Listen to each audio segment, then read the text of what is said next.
अस्सलाम वालेकुम, मेरा नाम आमना उस्मान है।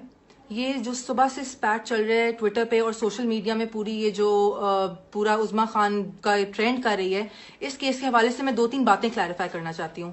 सबसे पहले तो मैं क्लैरिफाई करना चाहती हूँ कि Usman Malik, my husband, has nothing to do with Malik Riaz Hussain. He is not a part of his immediate family. ये सबसे पहले मैं क्लियर करना चाहती हूँ। जो उनको ये सिर्फ मलिक रियाज को मलाइन करने की कोशिश कर रहे हैं। Hasan, this is a personal spat between Hasan Khan Niazi and Malik Riaz Hussain, which Hasan Khan Niazi is trying to just literally get money out of it. वो सिर्फ पैसे लेने के लिए ये सब कर रहे हैं। उन्होंने हमें अप्रोच भी किया कि वो लड़कियों को पैसे दे दें तो ये सारा मामला बंद हो जाएगा, विच वी रिफ्यूज, क्योंकि हम हक पे हैं। सेकेंडली, ये जो बात हुई है कि मैंने किसी के घर के अंदर बार्ज इन किया है और जिस तरह मैंने रिएक्ट किया है, this was not their house, this was my husband's other house which I followed him to. So basically ये मेरे हस्बैंड का दूसरा घर था जहां पे घुसने का मेरा हर हक है। ये उन लड़कियों का घर नहीं था। मेरी 13 साल की शादीशुदा जिंदगी को बचाने के लिए मैंने इस लड़की को रिपीटेड वार्निंग्स दी थी। This was not the first time that I approached her.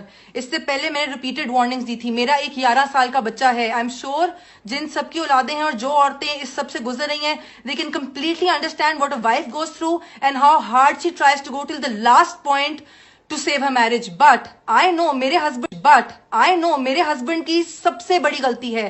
I know he is the person who's to be blamed the most. उसको तो मैंने छोड़ दिया है। बात ये है कि ये जब वहां पे मैं इनको फॉलो करके पहुंची तो ये कह रही थी जी हम इत्तेकाफ से उठी हैं। ये कौन सा इत्तेकाफ है जिसपे 3 दिन लगातार ये मेरे हस्बैंड को रात को मिलती रही हैं? लगातार मेरे पास प्रूफ है। ये इत्तेकाफ पे बैठी, 10:30 बजे इत्तेकाफ से उठी है, 11:30 बजे वहां पे कोकेन की लाइनें और शराब हो रही थी। आपने अगर वीडियो देखी है तो आप सबने, जो कि वायरल हो ही चुकी है, आप सबने देखा होगा कि इनके ऊपर कोई केरोसिन ऑयल नहीं गिर रहा। ये वही शराब गिराई है इनके ऊपर जो ये शराब बैठकर पी रही थी। Hasan Khan Niazi is doing all this just because he has an illicit relationship with Huma Khan, who is the sister of Uzma Khan, सिर्फ अपनी गर्लफ्रेंड को बचाने के लिए और खुश रखने के लिए और सिर्फ उनके लिए कुछ पैसे बनाने के लिए ये पूरा पब्लिसिटी स्टंट है। मैं सिर्फ आप लोगों को ये क्लैरिफाई करना चाहती हूँ कि उनका मलिक रियाज से कोई लेना देना नहीं है। I literally fail to understand how any one of you, how all of you people can even side with her. जिस हालत में मैंने उज़्मा खान को पकड़ा था, रिपीटेड वार्निंग के बावजूद, कोई औरत मेरी जगह होती तो इससे ज्यादा तबाही करती, इससे भी ज्यादा तबाही करती। I literally fail to understand. Everybody knows their reputation. Everybody knows what home wreckers they are. How can you even side with such women? They're home wreckers. 3-4 दफा वार्निंग्स देने के बावजूद चौथी पांचवी दफा मैंने ये एक्शन लिया है। इस हालत में पकड़ता कोई भी ये एक्शन लेता। I just